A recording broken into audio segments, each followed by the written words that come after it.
The doors of the largest jewelry store were locked. The alarm blared through the night. It was 2:30 in the morning.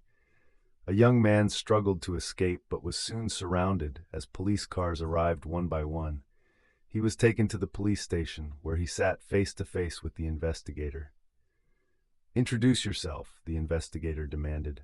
William Key." "How old are you?" "I'm 26 years old."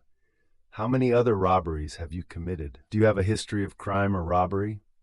"No, I don't. This was my first time."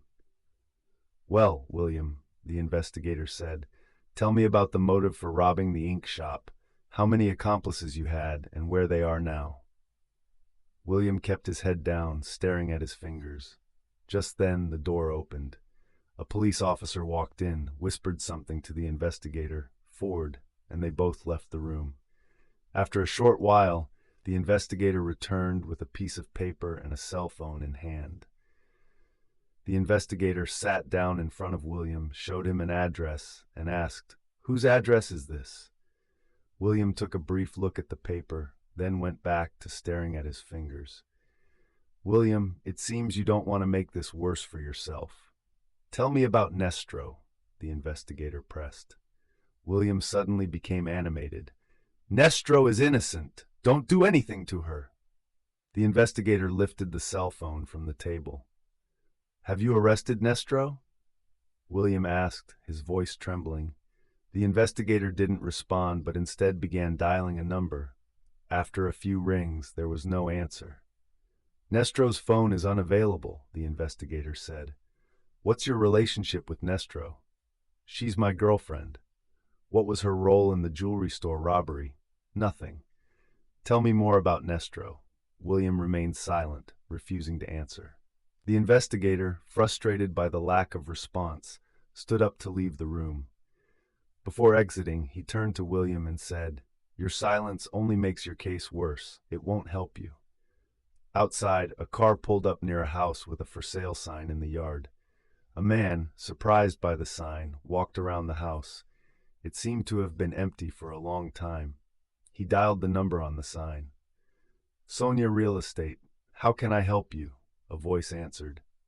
"Hello, I'm calling about the house at 12 Green Road. Is it still for sale? And if so, can I see the inside? Do you have an appointment?" "Unfortunately, no, but I'm really eager to see the house today." "Okay, you can meet me at the address at 12 p.m. Thanks." The man hung up, returned to his car, and waited for the realtor to arrive. When the realtor showed up, he pulled out a key from his pocket. The investigator got out of his car and approached him. "You wanted to see the house?" the realtor asked. "Yes." Both men entered. Ford looked around, noticing the dust covering the floor and windows. He stopped, turned to the realtor, and asked, "How long has this home been empty?"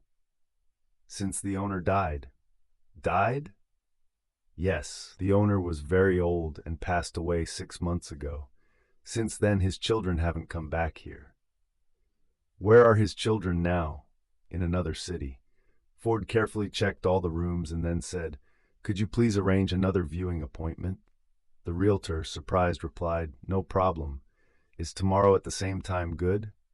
"Yes," Ford said and left, leaving the realtor alone in the house. Back at the station, a police officer entered the interrogation room. "I brought the key," he said. "Good," Ford replied, then turned to William. "Hello, William." "Hello, sir. Today we're going somewhere and you must cooperate with the police." "You'll do as instructed," Ford added. "I want to help you, but you need to help yourself too." The car passed familiar streets, and William recognized the house they stopped in front of. "Why have you brought me here?" he asked, noticing the for sale sign. Ford didn't reply but said, "We should go inside." William was surprised to find the house empty. The realtor came forward and said to Ford, "It seems you like this house. If you're really interested in buying it, I can get a discount from the owners." William slowly responded, "Owners?" He then walked to the balcony, muttering, "This is impossible." Ford joined him and said something before they returned to the realtor.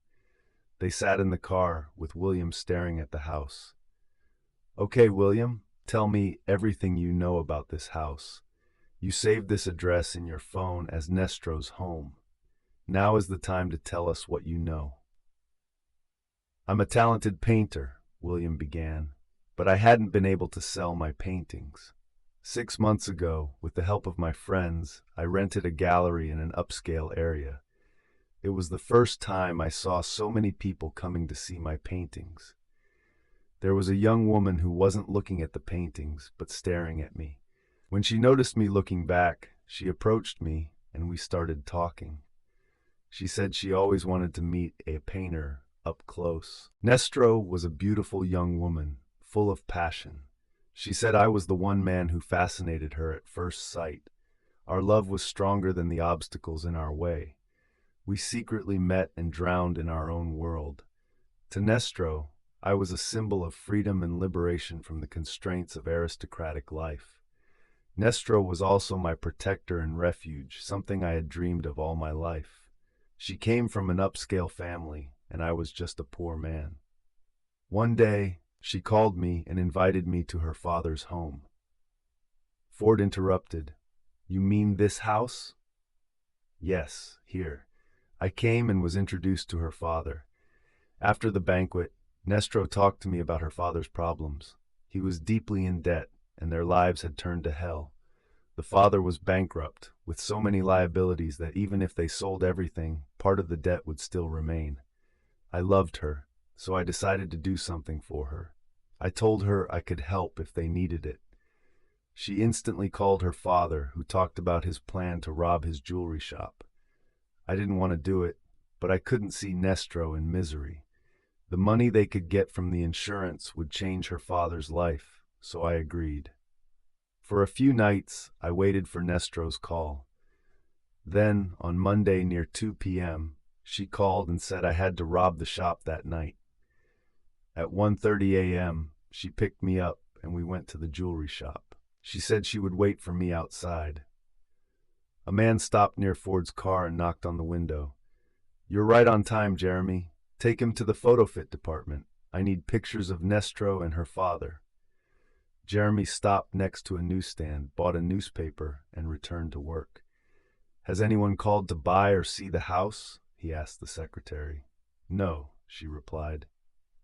Jeremy went to his office, sat down, and looked at the buying and selling page. It was interesting and tempting, and a smile of joy spread across his lips. He immediately left his room and told the secretary, If the boss asks, tell him I left my keys at home. He turned on his car and drove straight home, where he put on one of his expensive suits and headed to an antique shop. A young salesperson greeted him with a smile. How can I help you?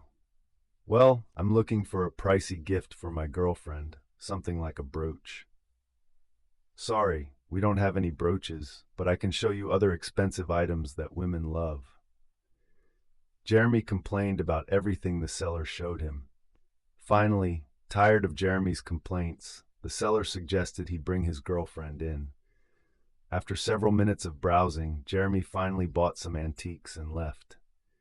He drove out of the city, entered a secluded road, and parked his car near a house hidden among the trees. As he opened the door, he called out, It's me, Jeremy. His family members approached him. I have good news for you, he said, handing his father the newspaper and his cell phone. Look carefully. Each of these small items is worth thousands of dollars. With a proper and calculated plan, these can be ours. He then turned to his father and asked, How many days do you need to draw up a good plan? Take me near the shop in the middle of the night. I'll have to see the shop and the streets around it. It must have an advanced security system, Nancy said. Jeremy laughed. And we have the best security systems, hacker. Nancy, angered, replied, If your best hacker did a good job, we wouldn't be hiding here today. Don't argue, my children, their father interjected. We should not repeat the mistakes of the past. By the way, check next week's forecast. Monday at 2 a.m., the sky was covered with dark clouds. A car stopped near the antique shop, and suddenly the city experienced a blackout. Not far from the first car, there was another vehicle, The man inside watched carefully when he heard a knock on the window. He turned his head. "Oh, it's you?" The man got into the car. "If you want to say anything about the house, you can call me tomorrow. I don't work at night." "You work at night," Ford said, showing his police badge. "I'm Investigator Ford. I haven't done anything wrong. I'm a good citizen." "Turn on the car and drive," Jeremy asked. "Where should I go?" "Straight 200 meters ahead." Jeremy obeyed. As he drove, he saw the police arresting his father, brother, and sister. Looking at his family, he asked Ford, "How did you find out about us and our plan?" "I suspected you when you told me the house had been empty for 6 months, but the garden soil was freshly turned and the inside was newly renovated, but there were 2 nails still in the wall. From that point, I decided to watch you closely to see where you went and what you did."